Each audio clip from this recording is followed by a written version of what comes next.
Binaril sa leeg at ninakawan pa ng motor ang isang lalaki sa Tondo, Maynila. Naisugod ang biktima sa ospital pero kulang naman daw ang pasilidad. Nagbabalita si Catherine Imson. Nangihina habang nakahiga sa stretcher si Aaron Buena nang abutan ng News 5 sa Tondo Medical Center. Binaril si Buena sa leeg ng mga lalaking tumangay sa kanyang motorsiklo. Kwento ng biktima, buong araw siyang nag-a-apply ng trabaho kahapon nang mangyari ang di inaasahan na mapadaan siya sa tulay ng Earnshaw sa Tondo. May biglang dalawang lalaki na nakamotor din na dumikit sa akin. Tapos yun, may tinutok sila sa leeg ko. Hindi ko naman alam kung ano kasi nga naka-helmet ako. After nun, hindi ko na alam ang nangyari. Basta bumagsak na lang ako. Tinakbo nila yung motor. Naisugod ng mga taong bayan sa ospital si Buena, pero walang sapat na pasilidad ang ospital para magamot ito. Kaya hindi mapigilang magwala ng kanyang pamilya. Mahal na Pangulo, nananawagan po ako sa inyo at sa Department of Health. Ano na po ang mangyayari sa mga mahihirap kung hindi natin naasikasuhin o hindi aasikasuhin ng mga publikong ospital ang mga pasyente? Papatayin na lang ba nila doon sa labas? Sa tulong ng News 5 Action Center, inihatid si Buena sa Metropolitan Medical Center. Nagpapasalamat ang ina ng biktima dahil ligtas na ang kanyang anak. Ang biktima naman, ipinagpapasa Diyos na lang ang mga umargabyado sa kanya. Tinutugis pa ng mga otoridad ang mga suspect sa krimen. Catherine Imson, News 5. Tatlong kwento ng mga lasing ang natsyempuan ng News 5 sa pagroronda sa buong Magdamag. Ang isa, ipinakulong ng sariling tiyahin, habang ang isa naman, sa ospital ang ending. Nagbabalita si Jeff Caparas. Himas rehas ang lalaking ito matapos siyang ipakulong ng sariling tiyahin. Nagwala at ng bato raw ng tambutso ang sospek sa mga kainuman niya sa barangay San Juan kagabi. Kasi public disturbance yung ginagawa, kahit kamag-anak ko yan, ayaw ko yung gano'n na nakaka-istorba na sa kapitbahay. Hindi naman nagawang itanggi ng sospek ang bintang. Hindi ko wala po ako. Hindi may ano po kami. Awayan po ko yung problema po ng ano. Pamilya. Pamilya pa. Sa sobrang kalasingan, hindi rin pinatawad ng sospek ang mga pulis sa kanyang pagwawala. Sinustok nila ako. Ayun, hindi nila ako kilala kung sino ako. Sa ospital ang bagsak ng lalaking ito matapos sumemplang ang sinasakyang motor sa ROTC Road pasado 1:00 ng madaling araw. Ayon sa kanyang kapatid, nakainom ang lalaki na wala pa palang suot na helmet habang nagmomotor. Sa tindi ng mga sugat niya sa ulo, kinailangan pa siyang ilipat sa Rizal Medical Center para ma-CT scan. Pasuray-suray sa kalasingan ng lalaking ito habang kinakausap ng mga traffic enforcer at SWAT sa Mandaluyong. Pinipigilan kasi siya ng mga otoridad na bumiyahe pa dahil sumemplang na siya sa kanto ng Gomezville at Shaw Boulevard. Pero mapilit ang lasing at nagmalaki pang kaya pa raw niyang magmaneho. Ngayon ba kaya mo na? Ngayon kaya mo? Kaya ko. Pero? Walang problema yan.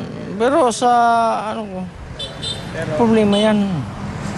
Sa huli, wala rin siyang nagawa ng dalhin siya ng mga otoridad sa barangay hall para roon magpatanggal ng kanyang tama. Jeff Caparas, News 5. Napagtripa ng mga pasaway sa kali ang isang lalaking may bitbit na mga regalo sa Malabon. Kinuha na nga ng mga kawatan ang mga aginaldo, binugbog pa nila ang biktima. Nagbabalita si Ryan Ang. Putok ang ulo ni Fernando Publico dahil sa panggugulpi ng ilang kabataan sa barangay Katmon sa Malabon. Ang masakla pa, pati mga regalo bitbit niya galing sa trabaho, tinangay. Pasakay ako ng pedicab. Pag tawag na kuya, paglingon ko yun na. May bumato sa ulo ko. Tapos, pagbagsak ko, may sumipa na.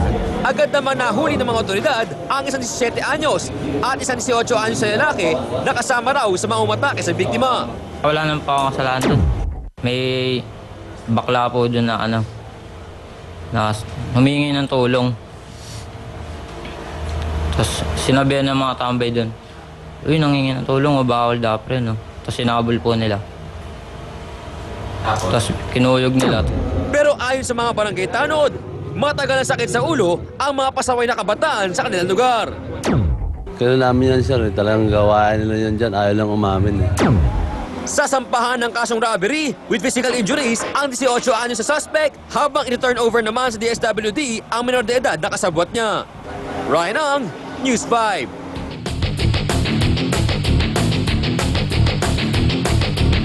Ang bawat reklamo may katapat na solusyon.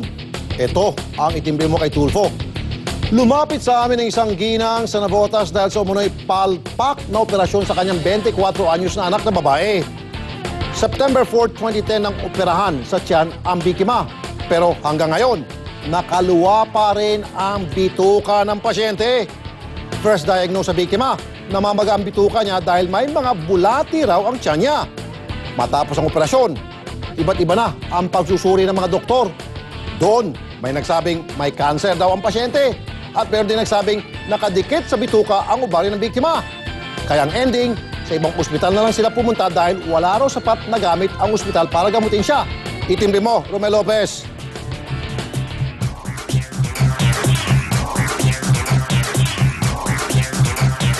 Rabi, sa itimbre mo ngayong araw, narito tayo sa bahay ng isa nating kapatid na nagre-reklamo. Nagtitimbre nga ng problema sa atin dito nga sa Barangay Tangos, dito sa lungsod ng Navotas. Ang problema kasi dito, kapatid na Rapi, pwede nating makita si ate na nagre-reklamo nga sa atin.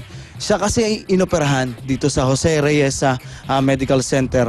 At ang problema nga niya, matapos nga operahan, pinabayaan namang nakatiwangwang yung kanyang isang parte ng katawan, partikular nga yung bituka, na nakalabas. Para lalo nating maintindihan yung story, Rafi, kakausapin natin yung ina ng kapatid nating nagreklamo.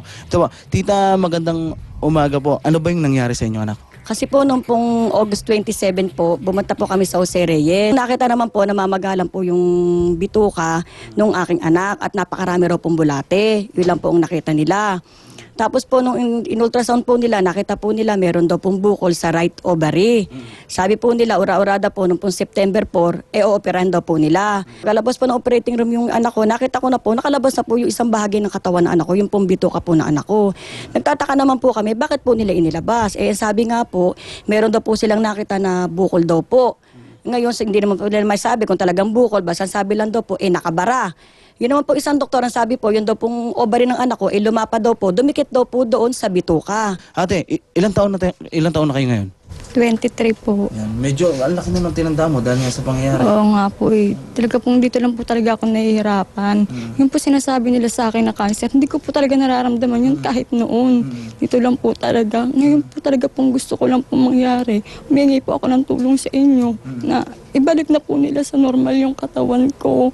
Ang hinihingi lang ng tulong sa atin, Rafi, ng mga to, pwedeng kalampagin daw natin yung Jose Reyes Medical Center. Saka yung mga doktor na rin na nagsagawa nga nitong pag-oopera na ngayon nga talagang naramdam pa yung sakit. So Rafi, yan ang tinitimpring problema sa atin ngayong araw na ito. Ano bang aksyon at solusyon ang maaari nating itulong sa mga kapatid natin dito nga sa Barangay Tangos, sa Navotas. Rafi?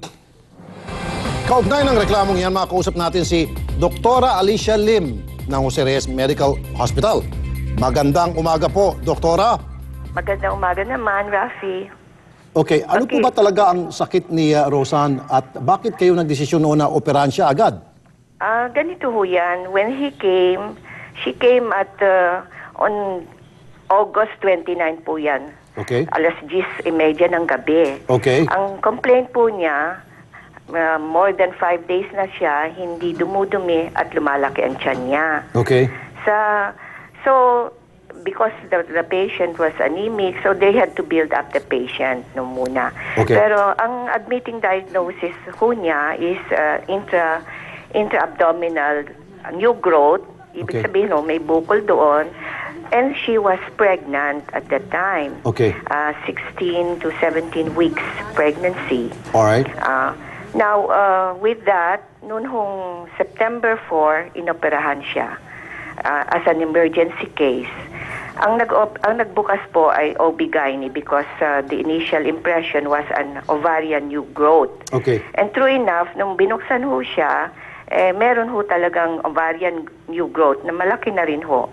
And well, of course, hindi ho natin malaman kung ito ay malignant o hindi. Okay, ma'am, excuse me po. Sabihin natin meron siyang cyst at sinabi niyo rin nga po na siya ay buntis 16 months, 16 weeks. 16 weeks lang po. Okay, 16 weeks. 16 to 17 weeks. Paano niyo po ma-explain na yung bituka niya po ay nakaluwat, hindi niyo man lang binalik matapos Hindi po ang operasyon?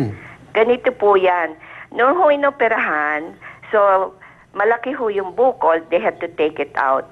Now, together with that, nakita ho na Kaya ho siya hindi dumudumi ng mahigit na 5 araw ay dahil po nakadikit na po yung lower part of his intestine. So, hindi ho na talaga there would come a time na nagkaroon na ho ng intestinal obstruction. So ma'am, hindi na po pwedeng maibalik yung kanyang bituka as is na lang yung ganon? Pwede. Okay, how come kung hindi pwede, hindi niyo po in-explain yan sa pasyente na iha, hindi na maibabalik yung bituka kasi ganito yan, kasi ganon yan.